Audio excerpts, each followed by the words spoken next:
ಹಿರಿಯ ಪತ್ರಕರ್ತ ಮನೋಹರ್ ಪ್ರಸಾದ್ ಅವರು ಇಂದು ಮುಂಜಾನೆ ಮಂಗಳೂರಿನ ಖಾಸಗಿ ಆಸ್ಪತ್ರೆಯಲ್ಲಿ ನಿಧನ ಹೊಂದಿದರು. ಅವರಿಗೆ 64 ವರ್ಷ ವಯಸ್ಸಾಗಿತ್ತು.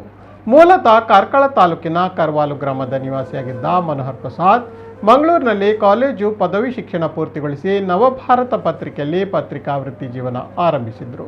ಬಳಿಕ ಉದಯವಾಣಿಗೆ ಮಂಗಳೂರು ವರದಿಗಾರರಾಗಿ ಸೇರ್ಪಡೆಗೊಂಡಿದ್ದರು.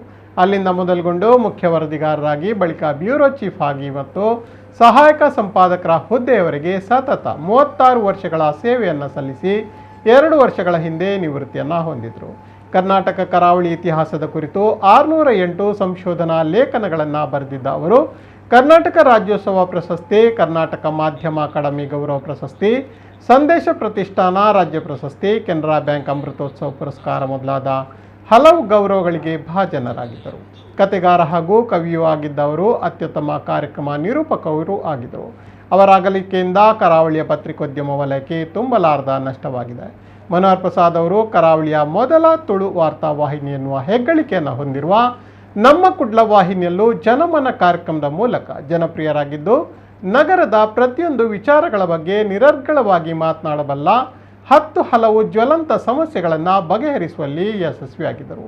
ಯಾವುದೇ ಸಮಸ್ಯೆಗಳಿಗೆ ಸ್ಪಂದನೆ ನೀಡಲು ಅಧಿಕಾರಿಗಳ ಜೊತೆಗೆ ಮಾತುಕತೆ, ಚರ್ಚೆ, ಸಂವಾದವನ್ನು ನಡೆಸಿ ಹಾಗೂ ಮುಂದಿನ ಸಂಚಿಕೆಗಳಲ್ಲಿ ಅದಕ್ಕೆ ಉತ್ತರವನ್ನು ಕೂಡ ಕಂಡುಕೊಳ್ಳುತ್ತಿದ್ದರು. 200ಕ್ಕೂ ಅಧಿಕ ಜನಮನ ಕಾರ್ಯಕ್ರಮಗಳನ್ನು ಅವರು ನಮ್ಮ ಕುಡ್ಲದಲ್ಲಿ ನಡೆಸಿಕೊಟ್ಟಿದ್ದರು. ಈ ಮೂಲಕ ಅವರು ಕೇವಲ ಜಿಲ್ಲೆ ಮಾತ್ರವಲ್ಲದೆ ಅನ್ಯ ಜಿಲ್ಲೆ, ರಾಷ್ಟ್ರ, ರಾಜ್ಯ ಮಟ್ಟದಲ್ಲೂ ಅವರು ಜನಾನುರಾಗಿಯಾಗಿದ್ದರು. ಮನೋಹರ್ ಪ್ರಸಾದ್ ಅವರ ನಿಧನಕ್ಕೆ ನಮ್ಮ ಕುಡ್ಲ ವಾರ್ತಾ ವಾಹಿನಿ ನಿರ್ದೇಶಕರಾದ ಲೀಲಾಕ್ಷ ಕರ್ಕೇರ ಸಹೋದರರು ಹಾಗೂ ಇಡೀ ಸಿಬ್ಬಂದಿ ಸಂತಾಪವನ್ನು ಸೂಚಿಸಿದ್ದಾರೆ. ನಾಡಿನಾದ್ಯಂತ ಅವರ ನಿಧನಕ್ಕೆ ಸಂತಾಪ ವ್ಯಕ್ತವಾಗಿದೆ.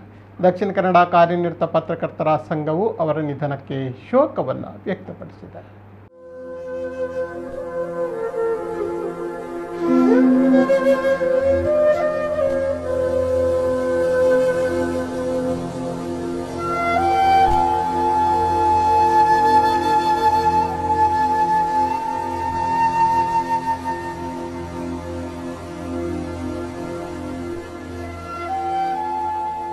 ಇದು ಪ್ರಾಯಶಃ ನಮ್ಮ ಈ ಕಾರ್ಯಕ್ರಮ ಜಗತ್ತಿನ ಬಹುಪಾಲು ಪ್ರಸಾರ ಆಗ್ತದೆ.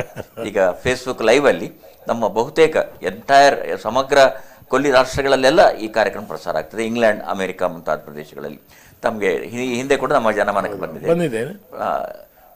ಪ್ರೊಫೆಸರ್ ಪ್ರಭಾಕರ್ ಜೋಶಿ ಅವರೇ, ತಮಗೆ ಯಕ್ಷಗಾನದಲ್ಲಿ ಆಸಕ್ತಿ ಮೂಡಲಿಕ್ಕೆ ತಮ್ಮ ಅಜ್ಜ ಅಥವಾ ತಮ್ಮ ಕುಟುಂಬದವರಲ್ಲಿ ಇದ್ರು, ಆದರೆ ತಾವು ವೈಯಕ್ತಿಕವಾಗಿ ಯಕ್ಷಗಾನದ ಆಸಕ್ತಿಯನ್ನು ಹೇಗೆ ಬೆಳೆಸ್ಕೊಂಡ್ರಿ?